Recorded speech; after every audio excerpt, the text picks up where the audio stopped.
જય ઈસુ મિત્રો, આજે હું જ્યારે પુરોહિત પદના ઉંમરે ઊભો છું ત્યારે મારું હૃદય આનંદથી પુલકિત છે। 16 વર્ષોની આકરી તપશ્ચર્યા પછી હું પુરોહિત પદને લાયક બન્યો છું। આ ધન્ય ઘડી આવે ત્યારે હું ઘણા લોકોનો આભાર માનવા માનું છું।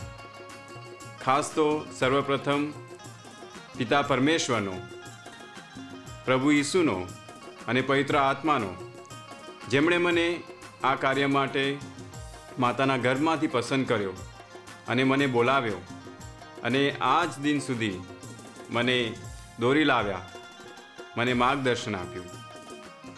અને આજે જ્યારે હું પુરોહિત પદ મેળવવા માટે આગળ આવું છું, લોકો સમક્ષ અને ઈશ્વર સમક્ષ હાજર થાઉં છું, ત્યારે દિલમાં અનન્ય આભારની લાગણી અનુભવું છું। આભાર સર્વપ્રથમ તો મારા માતા પિતા પ્રત્યે, જેમણે મને તાલીમ આપી છે, તે ગુરુજનો પ્રત્યે, મારી સાથે તાલીમ લેનાર મારા મિત્રો પ્રત્યે, વિશેષ કરીને તો ગુજરાતના લોકો પ્રત્યે કે જેમણે મને તેમના દીકરા તરીકે સ્વીકાર્યો છે અને એક સંન્યાસજન તરીકે હું જ્યારે જ્યારે તેમની વચ્ચે ગયો છું ત્યારે તેમણે મને મીઠો આવકાર આપ્યો છે અને મારી સાથે તેમની શ્રદ્ધાની વહેંચણી કરી છે। આ બધા સંસ્મરણોને દિલમાં રાખીને હું જ્યારે પુરોહિત પદ મેળવવાને આગળ આવું છું ત્યારે મારો સ્વપ્નો પણ મારી આંખ આગળ તાજા થાય છે।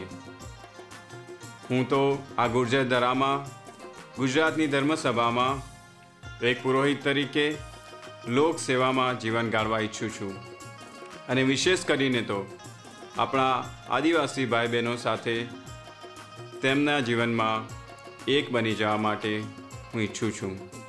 મારું સ્વપ્ન છે કે હું આદિવાસી ભાઈઓની સંસ્કૃતિને જાણું, પહેચાણું, તેના સારા તત્વોને ગ્રહણ કરું, સાથે સાથે તેમની સાથે શ્રદ્ધાની આપ-લે કરું, તેમની સાથે સંસ્કારોની આપ-લે કરું અને આ રીતે હું પણ મારી શ્રદ્ધામાં અને તેડામાં મક્કમ થાઉં।